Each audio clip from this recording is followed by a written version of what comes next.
നമസ്കാരം. ഭാരത് ലൈവിലേക്ക് സ്വാഗതം. ശ്രീലേ, നമസ്കാരം. നമസ്തേ.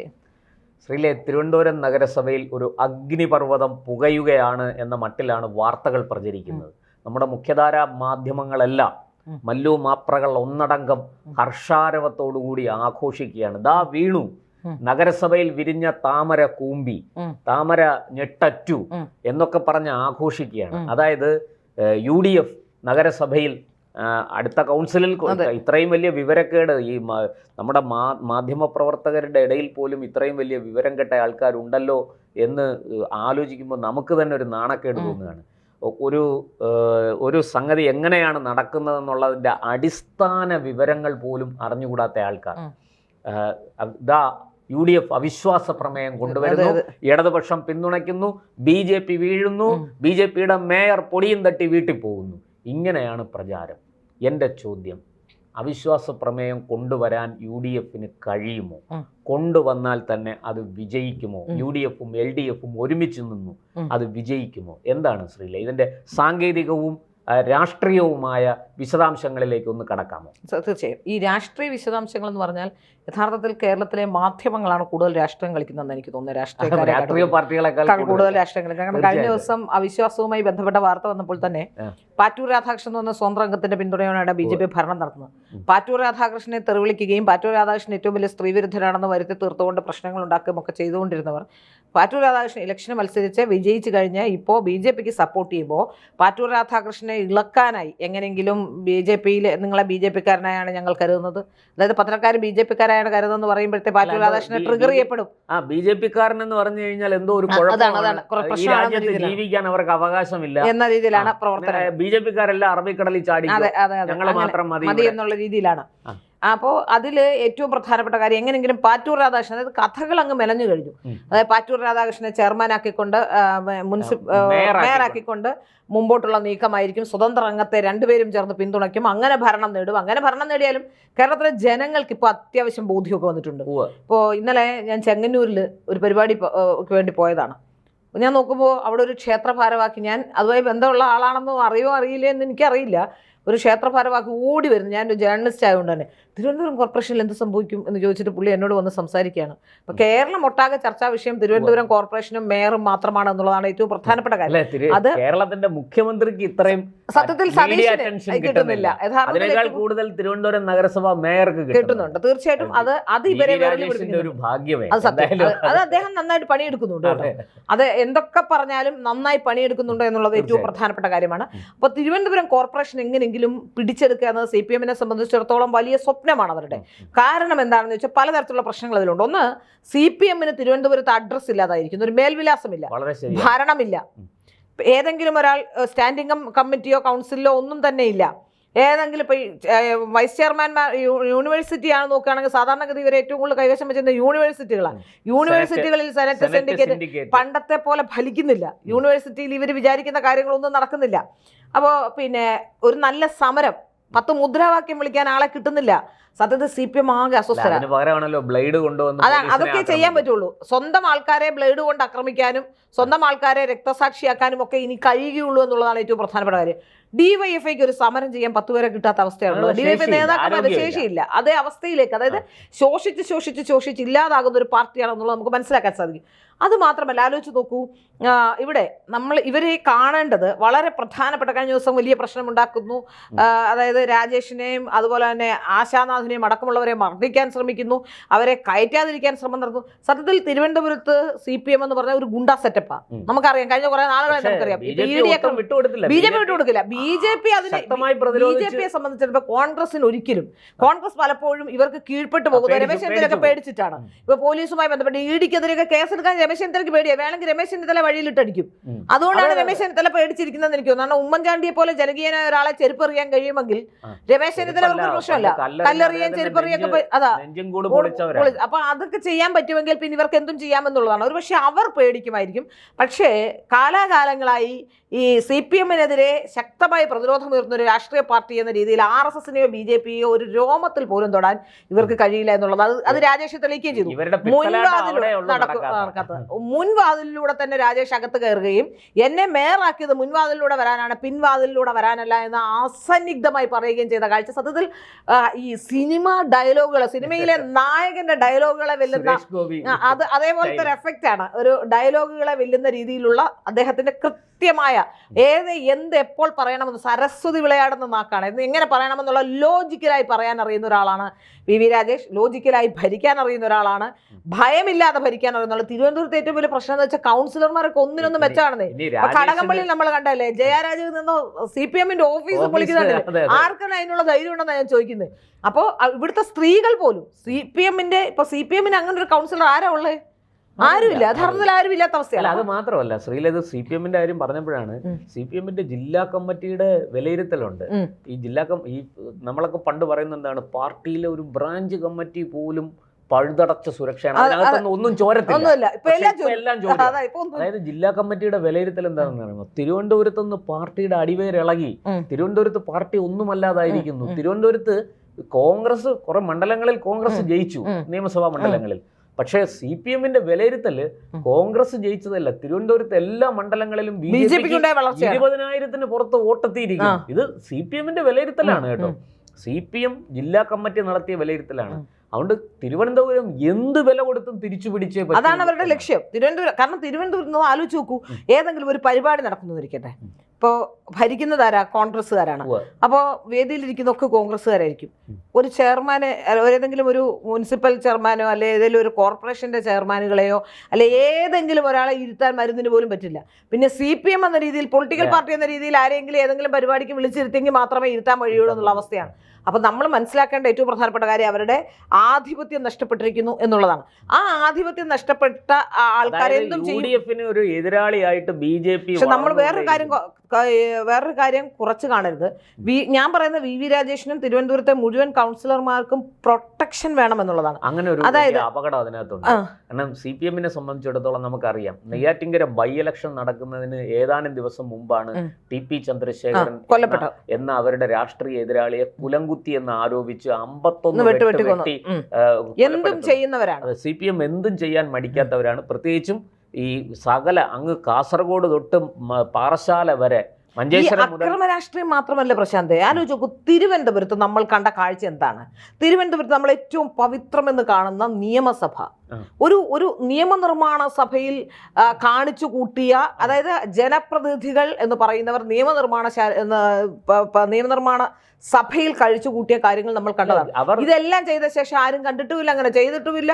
അതായത് ലൈവ് പോയ ഈ വിഷ്വൽസ് അങ്ങനെ ചെയ്തിട്ടില്ല എന്ന് ഒരു ഉളുപ്പുമില്ലാതെ പറയാൻ കഴിയുന്നവരാണ് CPMകാർ. യഥാർത്ഥത്തിൽ കോടതി പറഞ്ഞാൽ ഞങ്ങൾ അങ്ങനെ ചെയ്തിട്ടില്ല അങ്ങാണ്. അപ്പൊ ഇതിൽ നമുക്ക് മനസ്സിലാക്കാൻ സാധിക്കുന്നത് അതൊന്ന്. രണ്ട്, ED പോലെ ഒരു അന്വേഷണ ഏജൻസി, അതായത് ഗുണ്ടാ സംവിധാനമാണ് തിരുവനന്തപുരത്ത് CPMനുള്ളത്. യഥാർത്ഥത്തിൽ കഴിഞ്ഞ ദിവസം VV രാജേഷിനെ അടക്കമുള്ളവർ അവരുടെ സത്യം പറഞ്ഞ ജീവൻ അപകടത്തിലാക്കുന്ന രീതിയിലാണ് ഇവരുടെ പ്രകടനം ഉണ്ടായത്. നമുക്കറിയാവുന്ന കാര്യമാണ്.